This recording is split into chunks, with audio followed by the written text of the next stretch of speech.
नमस्कार मित्रांनो, कमळी या मालिकेच्या येणाऱ्या पुढील काही भागामध्ये आपल्याला जबरदस्त असा ट्विस्ट पाहायला मिळणार आहे.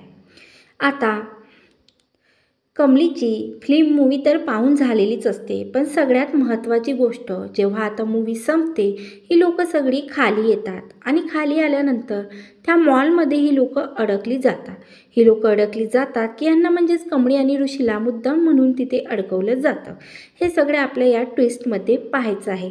तर प्रेक्षकांनो, तुम्हाला या कमळी या मालिकेत असेच अपकमिंग किंवा पुढील ट्विस्ट पाहायचे असतील किंवा ऐकायचे असतील तर माझ्या चॅनलला नक्की सबस्क्राईब करा. तेव्हा कमळी आणि निगीच एन्जॉयमेंट केलेली असते मूवी. खूप जास्त त्यांनी आयुष्यात आज पहिला जो दिवस आहे त्यांच्या आयुष्यात थिएटरमध्ये बसून मूवी पाहिला आहे, त्यांनी एन्जॉय केलेला असतो. कसलेही त्यांनी इथे आपण बाहेर आहोत किंवा लोक काय म्हणतील अशा उड्या मारल्यानंतर इथे जो सीन इथे मूवीमध्ये सुरू आहे त्या सीननुसार आपण इथे रिॲक्ट जर झालो तर लोक काय बोलते, ऋषी सरांना काय वाटेल याचंही त्यांना भान नसतं की आपण ऋषी सरांसोबत आहोत. त्या अगदी मनसोक्त आनंद घेत असता. जसं गाणं वाजलं पुढील त्याच पद्धतीने इथे नाचायला सुद्धा सुरुवात करत असता. ऋषीसुद्धा इथे कमळी आणि निगीचं निरागस रूप पाहून, निरागस त्यांच्या सगळं काही पाहून तो सुद्धा त्यांच्यावरही खूप इम्प्रेस झालेला असतो. सुद्धा त्याच थिएटरमध्ये ती मूव्ही पाहायला आलेली असते. ऋषीच्या बाजूला बसण्याची जी इच्छा असते ती मात्र तिची इच्छा तशी राहिलेली असते. तिची इच्छा काही केल्या पूर्ण झालेली नसते. आता सगळ्यात महत्त्वाचं म्हणजे की अनिकाने इथे बदला घेण्याचं काम केलं असतं. इथं तिच्यासमोर काही मुलं बसलेले असतात, तर मुद्दामच तिने त्या मुलाला काही पैसे दिले असतात आणि असं सांगितलं असतं की समोर तुमच्या एक मुलगी बसलेली आहे, त्या मुलीला मुद्दामच चिडवायचं, मुद्दामच त्रास द्यायचा आहे. आता त्या मुलांना तर पैसे मिळालेले असतात, त्यामुळे लगेचच इथे अनिकाने सांगितल्याप्रमाणे ते मुले करत असतात. आता समोरचे जे चेअर असतात ती मुलं मुद्दामून त्या चेअरवर पाय मारत असतात. एकदा पाय मारून झाला, दोनदा पाय मारून झाला, कमळीला ही गोष्ट समजलेली असते, तिला त्या गोष्टीत जाणीव झालेली असते. आता तिसऱ्यांदा खूपच जोरात लाथ लागते. खूप जोरात लाथ लागल्यानंतर कमळी पुढे जाऊन आपडते आणि तिच्या हातात जे पॉपकॉर्न असतात ते पूर्ण सांडतात. तेवढ्यातच इथे सगळेजण मागची मुलं हसायला सुरुवात करतात आणि ती म्हणत असतात, गावच्या कुठले जर इथे मूवी पाहायचं यायचं असेल तर बसायचं कसं, वागायचं कळत नाही, तर मग गावाकडे राहायचं नाही तर कशाला यायचं, असं म्हणून हसत असतात, खिदळत असतात. तेवढ्यात आता ऋषी उठतो आणि ऋषी उठल्याबरोबर तिथे पाठीमागे बसलेल्या मुलींची गचंडीच पकडत असतो आणि बेदम मारहाण करतो. इथे थिएटरमध्ये करत असतो, कारण इथे ती गावठी म्हटलेलं असतं आणि या पद्धतीने तिच्यासोबत विहार केलेला असतो. त्याला प्रचंड राग आलेला असतो. सोबतच साहेबामध्ये पडतो आणि म्हणत असतो, प्लीज ऋषी जरा शांत हो, प्लीज तू असं काहीच करू नको. तेव्हा इकडे प्राजक्तासुद्धा सगळं काही सीनमध्ये पाहत असते. आता मूवीचा तर एंड झालेला असतो. आता हे सगळे लोक तिथून बाहेर पडलेले असतात. तिथून बाहेर मूवी थिएटरमधून खाली आल्यानंतर तिथे मॉल असतो, तिथे ग्रोसरी असते, त्याचबरोबर क्लोथही असतात. म्हणजे जे काही वेगवेगळे डिपार्टमेंट असतात ते वेगवेगळे स्टोअर तिथं अवेलेबल असतात आणि तिथे लोक खाली येतात, आधी खात असतात. खाली आल्यानंतर इथे कमळी आणि निगी म्हणत असतं, खरंच आज ना खूप भारी दिवस आहे. तेवढंच इथं राधिका म्हणत असतं, खरंच मला दोघींसोबत खूप एन्जॉय केलं, खरंच मला तुमच्यासोबत आजचा दिवस घालवल्याने खूपच जास्त आनंद झाला. तेवढ्यात छोटीशी सई म्हणत असते, खरंच एवढं कमळी तू माझी फ्रेंडच झालेली आहे. खरंच सांगू का, आज या दिवशी मला प्रचंड आनंद झाला आहे, आजपासून तू माझी फ्रेंड. तेव्हा कमळी तिला म्हणत असते की हो नक्की ना. इकडे मात्र ते सगळेच जण एवढे आनंदात असतात. तेवढ्यातच असा ऋषीचा एक मित्र त्याला भेटत असतो. ऋषी त्या मित्राबरोबर गप्पा मारत असतो. गप्पा मारत असताना तो इथे राधिकाला आणि साहेबाला म्हणत असतो, प्लीज तुम्ही 2 मिनिट इथे वाट पाहाल का, माझी किंवा 2 मिनिटातच आलो. तेव्हा व्हा पुढे, असं म्हणून राधिका म्हणत असते, हो ऋषी लवकर ये, कारण घरीसुद्धा जायचं आहे, लवकरात लवकर पोचावं लागेल, कारण असं ऑलमोस्ट आपलं 3 तास वेळ गेलेला आहे आणि आणखीन जास्त वेळ थांबलो तर आई मला ओरडते. तेव्हा तो म्हणते, वहिनी नको काळजी करू, तू ह्यांना घेऊन पुढे हो, मी आलोच, असं म्हणून आता त्याच्या मित्राशी थोडं बोलत असतो. इकडे मात्र आता ही जी काही डील आहे ती रागिनीने राजनला कुठलाच निर्णय विचारता न घेता साईन केलेली असते. ती डील साईन केल्यामुळे इथे राजन तिला म्हणत असतो, हे सगळं तू असं का केलंस, तुला माझा निर्णय मान्य नव्हता का, मी तुला थांबवण्याचा प्रयत्न करत होते पण तू असं का वागलीस. तेवढ्यातच कामिनी म्हणत असते, हे बघ राजन, तुला सुद्धा तुझ्या आईसारखं सगळं काही करायचं असतं का, फक्त आणि फक्त तुमच्या दोघांसाठी पैसा इम्पॉर्टंट आहे का, पैशापेक्षाही जास्त काही गोष्टी आहेत. तुम्हा दोघांना सुद्धा कळायला हवं ते, कारण आता अनिका मोठी होत चाललेली आहे, तिचं लग्न तुम्हाला ठरवायचं लागणार आहे आणि ते नयनताराच्या घरी जो मुलगा आहे म्हणजेच ऋषी बद्दल आम्ही सगळेजण विचार करतो. आणि तेव्हा राजन म्हणत असतो, हे बघा, संबंध म्हणजे की रिलेशन आणि त्याचबरोबर बिझनेस ह्या दोन गोष्टी वेगवेगळ्या आहेत. मला असं वाटतं की तुम्ही हा बिझनेस फक्त आणि फक्त इथं प्रोफेशनली हँडल करावा, असं तो इथे बोलतो. तेवढ्यातच आता रागिनी म्हणत असते, हे बघ राजन, मला तुझी कुठलीच गोष्ट पटत नाही किंवा मला तुझी कुठलीच गोष्ट ऐकायची नाही. मला सुद्धा बिझनेसमधलं सगळं काही कळतं आणि मी मम्मी म्हणजेच माझ्या आईने ज्या पद्धतीने इथे मला शिकवलेलं आहे त्या पद्धतीने मी सगळं करणार. त्या राजन म्हणत असतो, हे बघ रागिनी, हे जर सगळं आईला कळलं तर काय होणार? त्यावर ती म्हणत असते, काही होणार नाही. आणि त्यासोबतच सगळ्यात महत्त्वाची गोष्ट म्हणजे की ती नयनतारानेच सगळ्या गोष्टी हँडल केलेल्या आहेत ना, मग आपण त्यामध्ये पैसा इन्व्हेस्ट करतोय, 40% आपल्याला मिळालं तरीसुद्धा काही फरक पडणार नाही. तेव्हा आता राजन म्हणत असतो, ठीक आहे, तुला जे करायचं आहे ते तू कर, म्हणून तो तिथून निघून जातो.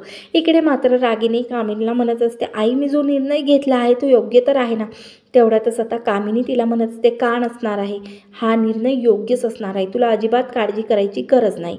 आता इकडे दुसऱ्या बाजूला सगळेजण बाहेर पडलेले असतात.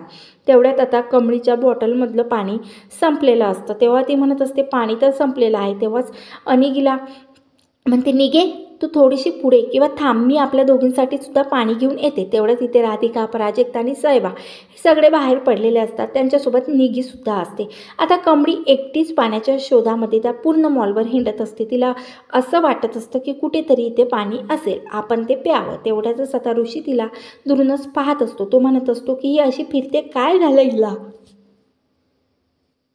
काय हवंय?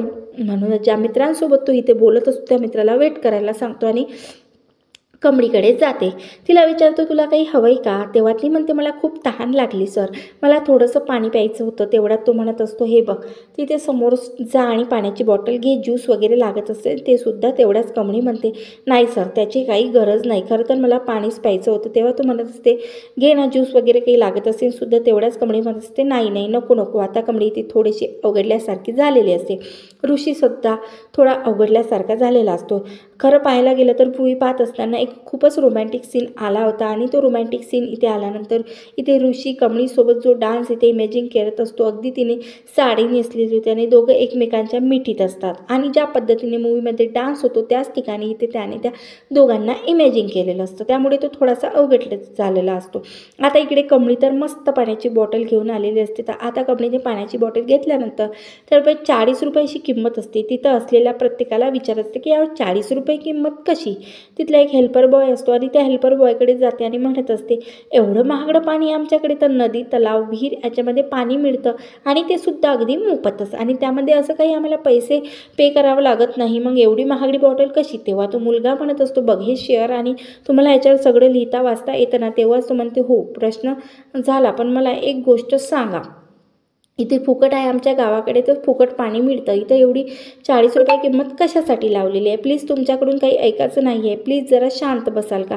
कमळीच बडबड सुरूच असते. ऋषी तिथे येतो आणि म्हणतो, अरे काय चाललंय? तेव्हा ती म्हणते, बघा ना, किती महाग पाणी आहे आणि एवढं महाग पाणी इथं असूच शकतं, बॉटलमध्ये पॅक आहे, मिनरल वॉटर आहे, असं ऋषी सांगते तिला.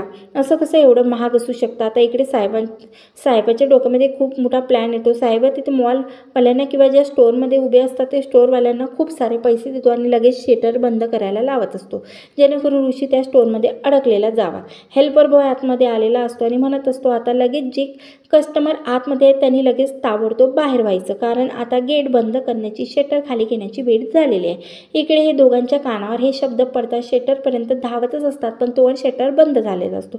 हे मात्र सुद्धा तिथे अडकलेले असतात. इकडे मात्र सायबा अगदीच खुश झालेला असतो. खरं पाहायचं गेलं तर सायबा त्याच्या पट्ट्यानीला शोभत असतो. त्याला असं वाटत असतं की माझ्यासाठी कुणीतरी भेटेल आणि म्हणून तो इथे स्टाईल मारत असतो.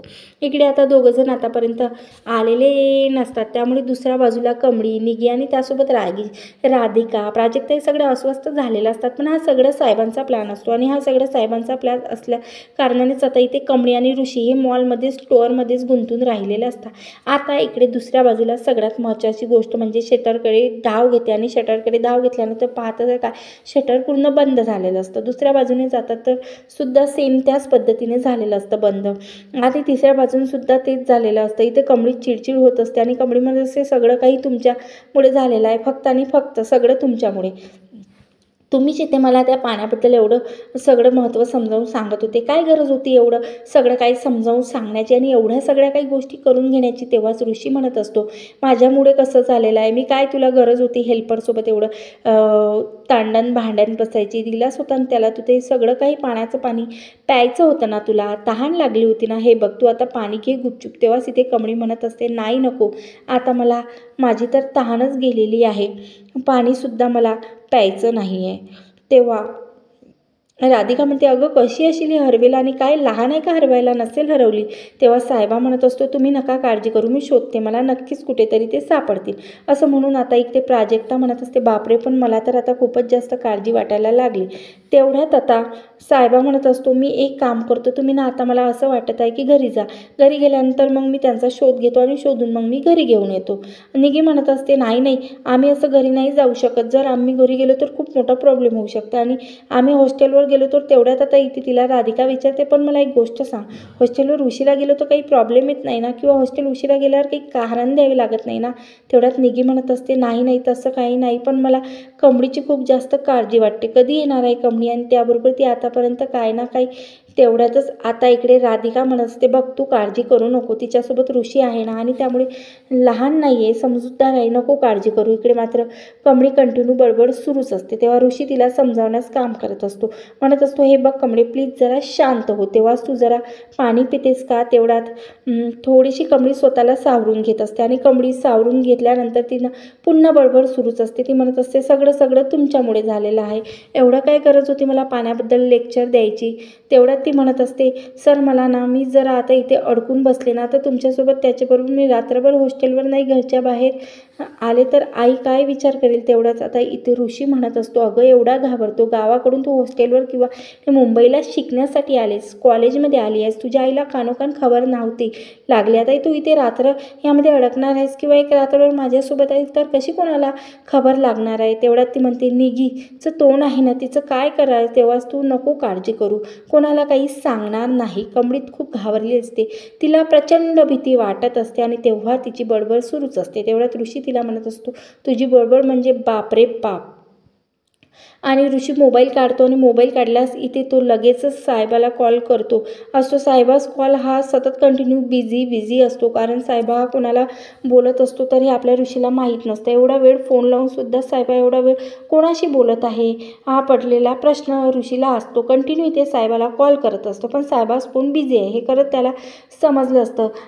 पाहायला गेलं तर खरं बॅटरी म्हणजे मोबाईल आता स्विच ऑफ होणार असते, बॅटरी पूर्ण तर डाऊन व्हायला लागली असते. इथे फोन करत असताना लगेच त्याला टंगटंग असा आवाज येतो. आवाज आल्याबरोबर मोबाईल चेक करतो. मोबाईल चेक केला, लगेच समजतं, बापरे, आता माझ्या मोबाईलची बॅटरीसुद्धा डाऊन झालेली आहे. तेव्हा कमळी म्हणत असतं, अच्छा, आता मोबाईलची बॅटरीसुद्धा डाऊन झालेली आहे, नेमकं काय चाललेलं आहे सगळं मला काही समजे नाही. तेव्हा इकडे दोघेजण थोडंसं इथे शांत बसत असतात. तेवढ्यात ती इकडे तिकडे फिरत असते आणि फिरत असताना स्टोअरमध्ये खेळण्यात ते सगळं बरंच काही.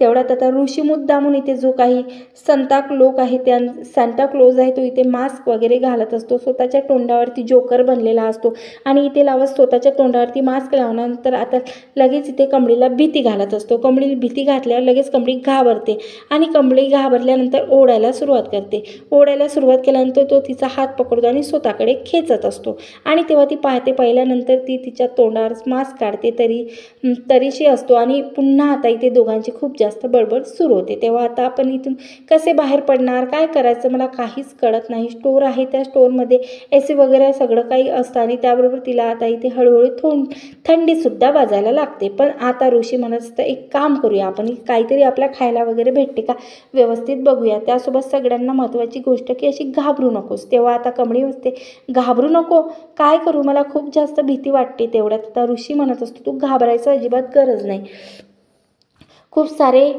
तेव्हा कमळीला खूप सारे उंदरे दिसत असतात आणि खूप सारे उंदरे इथून दिसल्यानंतर ती पुन्हा इथे घाबरायला सुरुवात करत असते. आता तर ती तिथून निघून गेलेला असतो, पण इकडे मात्र कमळीची खूप जास्त धांदळ उडाली असते. प्रेक्षकांनो, पुढील काही भागामध्ये आपण खूपच इंटरेस्टिंग असा आहे की आता कमळी आणि त्याबरोबर ऋषी हे रात्रभर तिथे असतात आणि रात्रभर तिथे असल्यानंतर दोघांचं बाहेर कसं पडता येईल, त्यासोबत ही गोष्ट फक्त या दोघांमध्येच राहील का, आणखीन ही गोष्ट कोणाला समजेल का, ह्या गोष्टी कोण कसा बाऊ करेल, कोण कसा इश्यू करेल, हे पाहणं तेवढं रंजक आहे, इंटरेस्टिंग असणार आहे. अशाच नवनवीन डेली मालिकांच्या अपडेट्ससाठी रिव्ह्यू पाहायचे असतील, जाणून घ्यायचे असतील तर नक्की चॅनलला सबस्क्राईब करा. भेटूया पुढील भागामध्ये पुन्हा किंवा पुढील अशाच एका नवीन ट्विस्टसोबत. तोपर्यंत पाहत राहा कमळी आपल्या चॅनलवरती. व्हिडिओ पाहिल्याबद्दल तुम्हा सर्वांचे अगदी मनापासून धन्यवाद. धन्यवाद प्रेक्षकांनो.